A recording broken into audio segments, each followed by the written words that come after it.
Welcome back to Andersen Acres.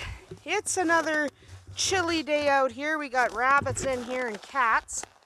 And today we're just going to talk about extreme weather. This is not extreme, by the way.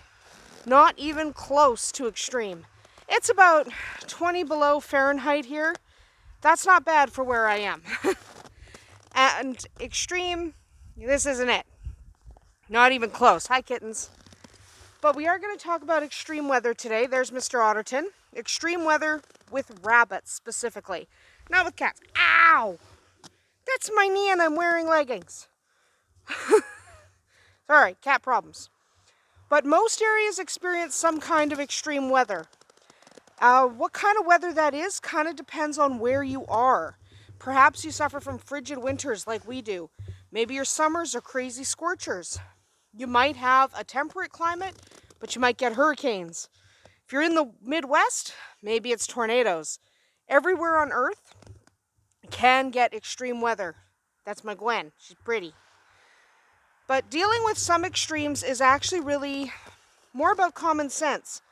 If you've got a wildfire or a hurricane barreling towards you, take the bunnies with you when you evacuate. Do not leave them. Do not leave your bunnies behind.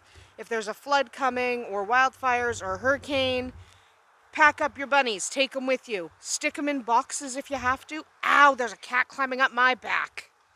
Princess Orange, that hurts. Don't worry about it. Anyway, take them with you. Tornado coming, gather up your bunnies, take them into the basement. You can't leave them out in a tornado. They'll die. So whatever you're doing for you, do for them. That's pretty normal for a lot of different extreme weathers. Princess Orange on my shoulder now. Yeah, she's fancy.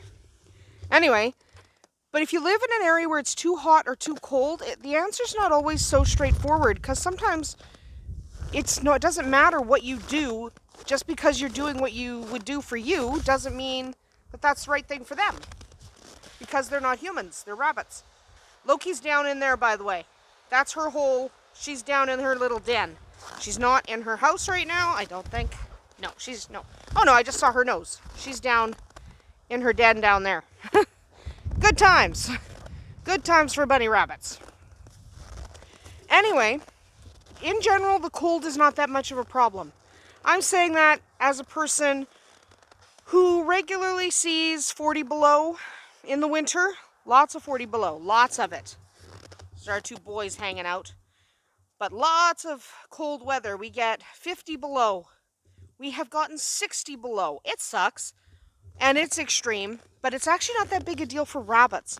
It's a bigger deal for some other types of livestock. But rabbits handle it really well. Keep them out of the wind, snow, and rain, and they're fine.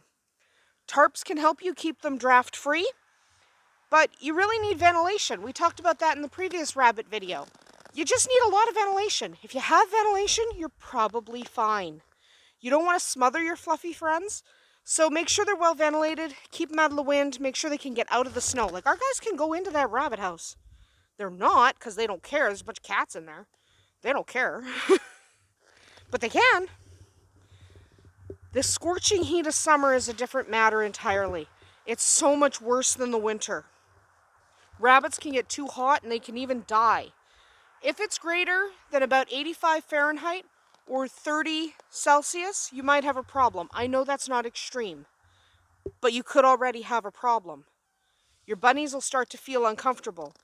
Even higher heat than that can kill them. So if it's above 95 Fahrenheit, you're gonna really want to watch, because that can kill them. You want to keep them cool and ward off heat stroke. So give them something cool to rest against. When we have scorchers too in the summer. We have extremes. It's nuts. So we fill soda bottles with water and freeze them. Most of our rabbits in the past, and these guys, have figured out how to lean against them to stay cool. But not all rabbits figure that out.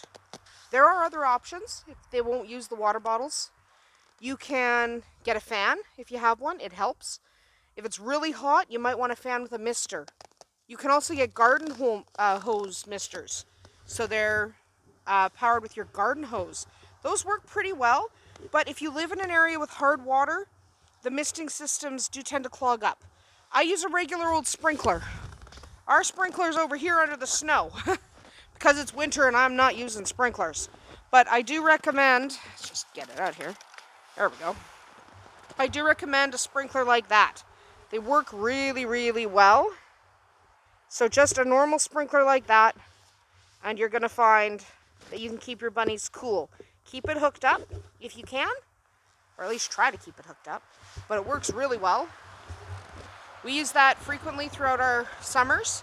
So if you can't get a mister or your hard water clogs up misters, sprinklers, they work. So use a sprinkler.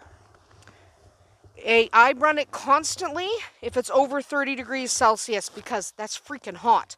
I do not run it if it's cooler than that. There's no need. But once it gets over 30 Celsius, for your rabbits, that's hot. Personally, I don't get hot till about 35 Celsius. But rabbits get hot much faster than we do. They can't handle the heat. So you need to keep them cool. Like I've said in previous videos, the heat is a killer for rabbits. The cold, they don't care. These guys do not care about cold. They're not hurting each other. They're just playing.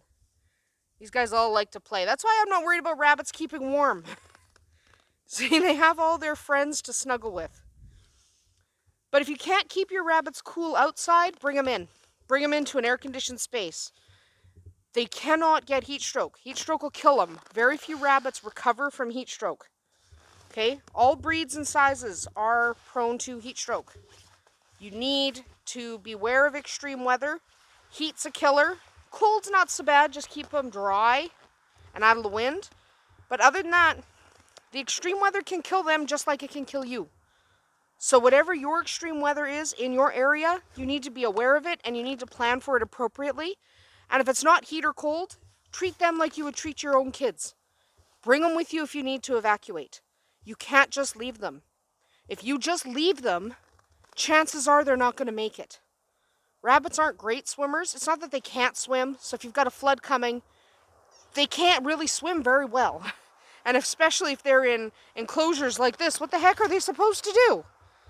So you need to take them with you if you need to evacuate. Okay, for any reason. If you're evacuating, take your bunnies. You just have to. That's the rule. If they're too hot, you got to get them cooled down. It's difficult for them to get too cold. It's really funny if you look into that cat house. There's multiple cats. There are multiple cats. It's just really funny. There's multiple cats in here. This is not a cat house, this is a rabbit house, guys. There's a rabbit. There's a rabbit. Yeah, it's insane. Anyway, you want to make sure you're looking after these guys in the heat and in the cold. Just know that the heat is far more dangerous. That's about it for us here at Andersen Acres. We'll see you tomorrow.